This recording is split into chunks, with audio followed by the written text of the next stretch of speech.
Tonight on The Local Live, Democrats choose George Latimer to challenge incumbent Rob Astorino for county executive.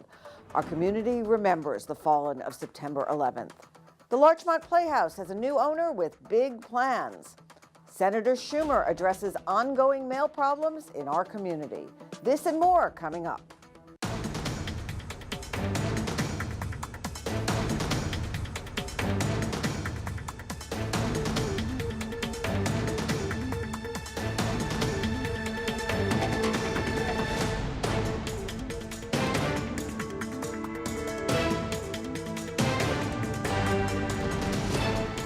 Good evening. It's Thursday, September 14th. I'm Maura Carlin. Welcome to The Local Live. On Tuesday, Democrats chose New York State Senator George Latimer to run against incumbent Rob Astorino for Westchester County Executive. According to preliminary results from the Westchester Board of Elections, Latimer won the Democratic primary with 23,673 votes, that's 63%, to Ken Jenkins' 13,803. Latimer also received 1,507 Reform Party votes. His name was the only name on the ballot, but results of the write-in option have yet to be announced. Both Latimer and Jenkins waited for the primary results at their Mount Vernon headquarters. Mike Witch spoke with Latimer. Latimer made the rounds of Democratic campaign offices Tuesday evening. In Mount Vernon, he told supporters that he expects to work well with Ken Jenkins. I've competed against a good man and a good friend in Ken Jenkins, a person that I respect. I expect that whatever comes out of the final results of tonight, Ken and I will work together to make this a better county. But first, we have to work together in a campaign to tell people that government matters, that what government does helps people's lives. Latimer had a word of special thanks to the voters in Mamaroneck and Larchmont communities. You can't win a countywide race just in one region of the county, but my home region, the people that have seen me on Larchmont Avenue, on Chatsworth Avenue, on Mamaroneck Avenue, and events from the summit to the school district, were really there for me today, and I deeply appreciate that. Producer Shayla Navarro spoke with Ken Jenkins. After hearing the primary results, Ken Jenkins thanks his campaign staff and supporters. Now he hopes to refocus on the end game. And what's that? Well, putting the county back in Democratic hands. First, I really appreciate all of their support, but now it's time for us to get together and move forward and work together to make sure that we have a Democratic county executive and George Latimer being that Democratic candidate to be able to move forward with that as a team. Jenkins is going to take some time off for now, but after that, he's going to help George Latimer in whichever way he can. All the Democrats in Westchester County, the people that supported me, would understand clearly that we are unified, we're working together, and we're moving forward to defeat Rob Astorino. Tuesday, November 7th, voters will choose between Latimer and Rob Astorino for the county executive seat. Remember, the last day to register to vote is October 13th. 11 members of our community who died on September 11th were remembered Monday at the Girl Scout Rock Memorial in the town of Mamaroneck. Here's Christy Capiello with the details. I pledge allegiance to the flag of the United States of America. Members of the Larchmont Mamaroneck community gathered to honor the 11 community members lost in the 9/11 attacks this Tuesday morning at Girl Scout Rock in Mamaroneck. 3,000 times we remember firefighters running up and into the tower's inferno Bruce Springsteen's ode to them.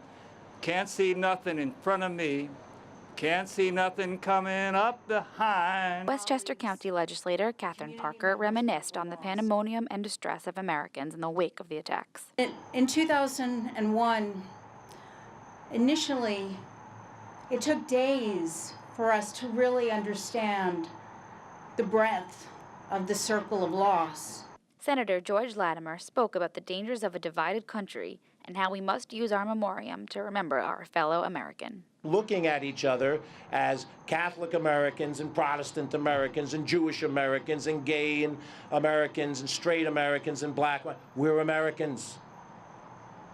They tried to kill all of us regardless of that. Led by the Girl Scouts, attendees sang God Bless America to further unite community members, leaders, and officials. The future of the Larchmont Playhouse movie theater has been in question since it closed last fall.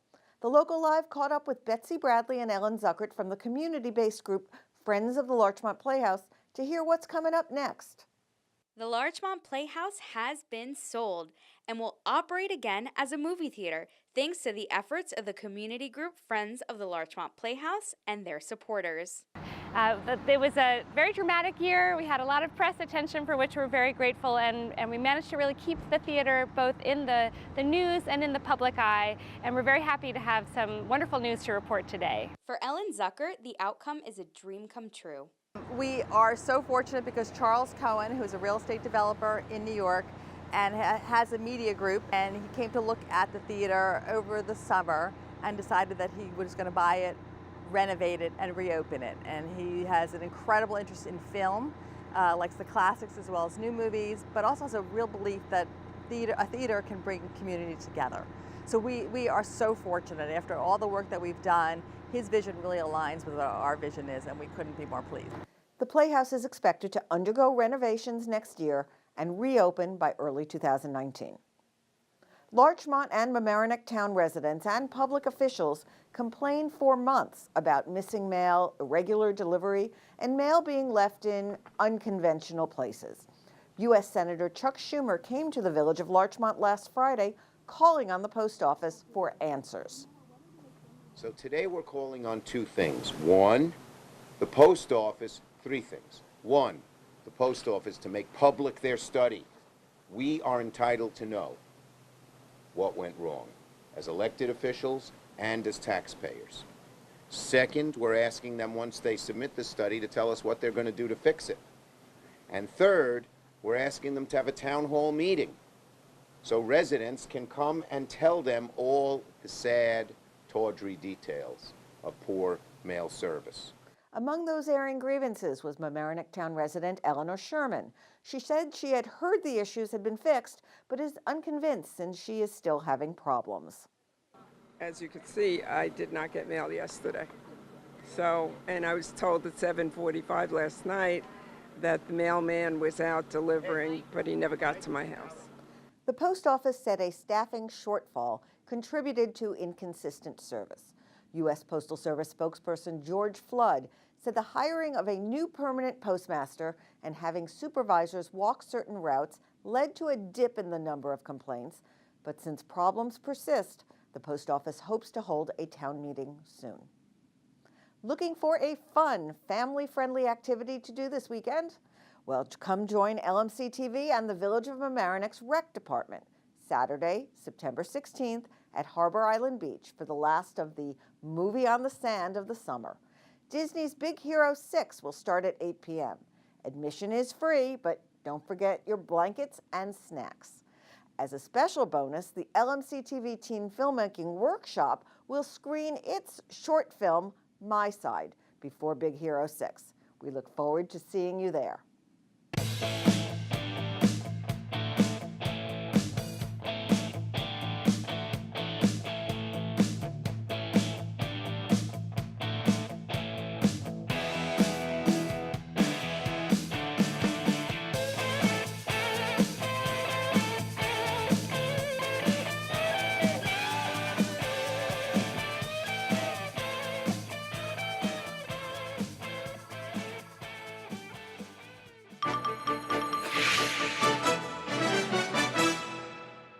Have you been looking for a way to get your YouTube project off the ground? Well, look no further. Down here at LMC TV, we have the tools to bring your ideas to life.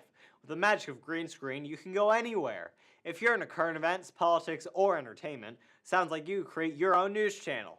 And this is the perfect spot for you. We have access to numerous pre-made news sets with customizable options. So come share what you think is important to your audience. Or if you want to talk about things that you love, like video games, then this is your GameStop. Give your personal review, share your tricks and cheats, or boast your achievements. Whatever you want to share with your fellow gamers. Hungry for more? Come teach us how to create some tasty treats, share kitchen hacks, or easy meals. Be your own Chef Boyar YouTube. Into creating but not cooking? This is your DIY destination. Tell the world how you create fun things from scratch. Come on down and start recording. The sky's the limit down here at LMC. If you want to make your very own YouTube show, come down Tuesdays or Fridays between 4 and 6. You must reserve your time in advance and bring your own script, JPEGs, and videos on a USB with you. Go to lmctv.org for more information.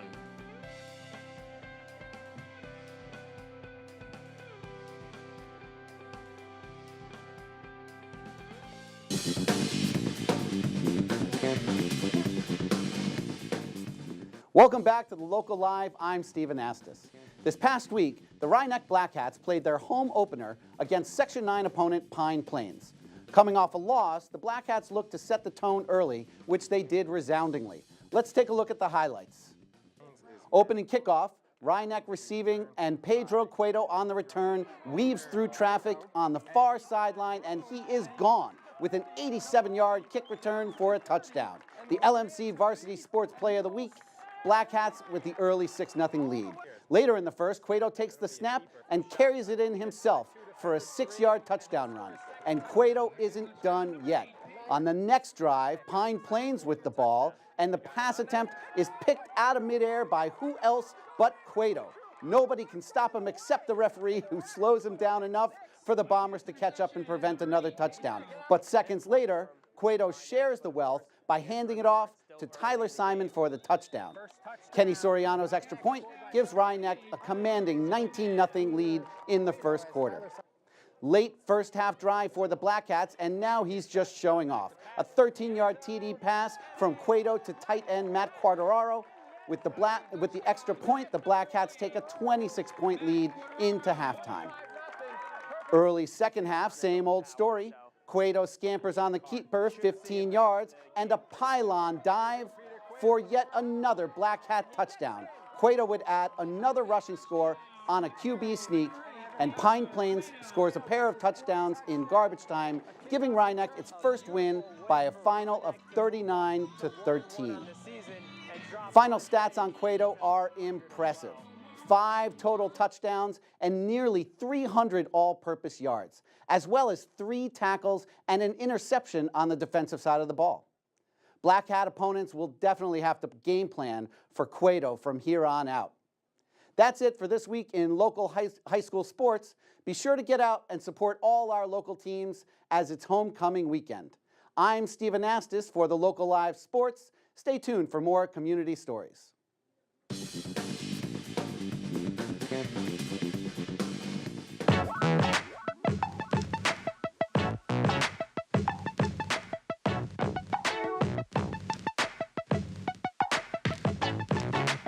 Aurora Falks reports on last Sunday's Kiwanis Car Show at Harbor Island.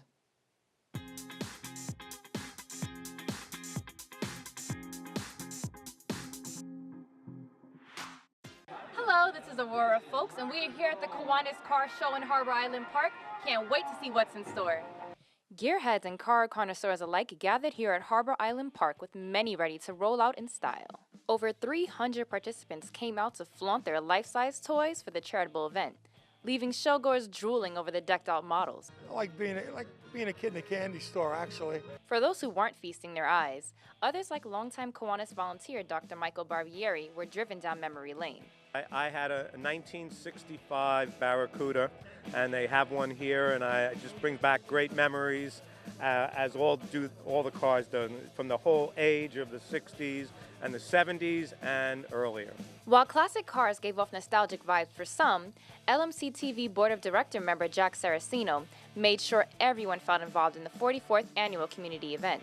We here at Kiwanis give everything back to the community. While the car show community may look like an all-boys club, women like Lisa Garcia set out to pave her own path and show her daughter Sandra how to do so too. I actually went to this car show as a child every year. I had photos put in a photo album. I received one of the scholarships from the Kiwanis Club. It was part of my childhood, and now it's part of my daughter's childhood. I'm excited because then I get to pass on the generation to my kid. I can restore another car or keep that one or something. Oh, she's already got dibs on it. Lucky for young girls like Sandra, fellow female car connoisseur and Kiwanis Car Show judge Priscilla Albino are more than happy to bring female representation into the car show world. I was one of the first people in town to have a Challenger of this model, and I picked it up from the dealership 2 days later. I took it to its first car show. Being the Mopar Club and going to shows for 3 years, I got to be very well known. So I told them I was coming to this and they invited me to be a judge. But it is my first time at this show, though. I have been to many shows, though. As the day rolled on, spectators gathered for the annual award ceremony, with Kevin Kingsland taking home the grand prize. This is my 1958 Chevrolet Impala. There's a lot of great cars here today, a lot of deserving cars, and I guess I was the lucky winner today. Everyone's rolling out at the Kiwanis Car Show. It's been an amazing day here. Please be sure to check back next year for the 45th annual event. Again, this has been Aurora Folks reporting for the Local Live.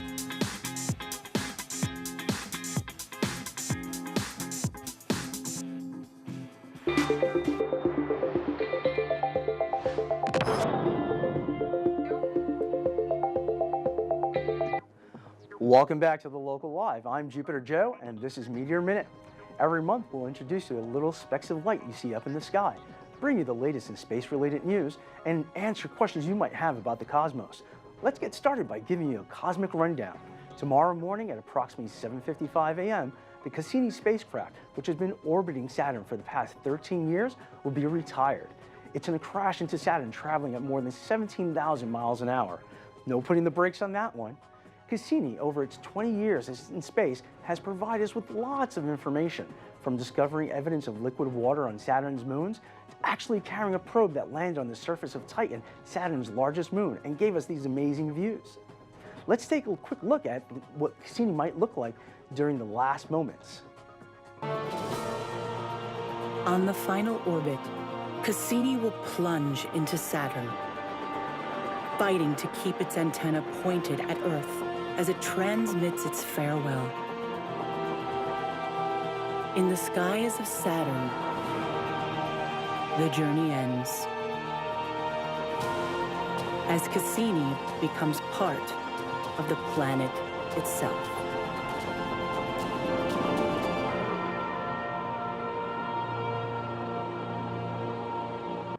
That was exciting.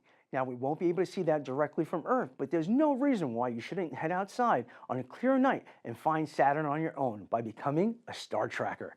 Heading outdoors after 8 p.m., look towards the south. You should see a very bright twinkling star to your right. It's called Arcturus.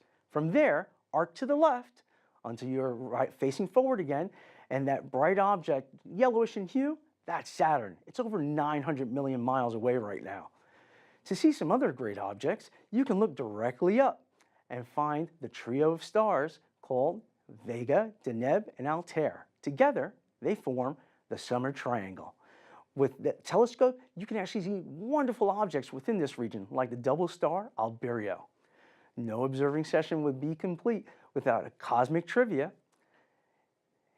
Even though Saturn's rings are more than 175,000 miles wide, that's over 2 Jupiters, the main rings are only about 30 feet thick.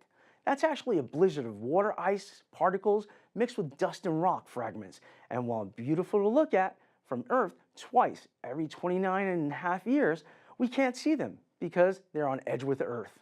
Well, that's it for this installment of Meteor Minute. Be sure to catch up with us next month when we're talking about seeing other galaxies and how to spot the International Space Station flying by.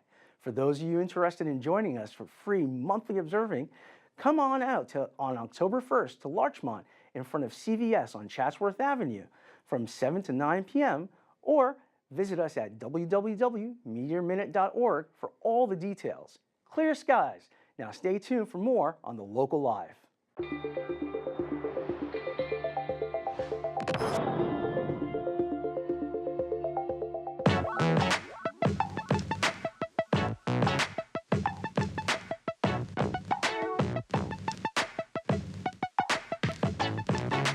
Patty is a 10-year-old beautiful tuxedo cat. She's friendly with all and comfortable with other cats. But this cat really likes to keep things low-key.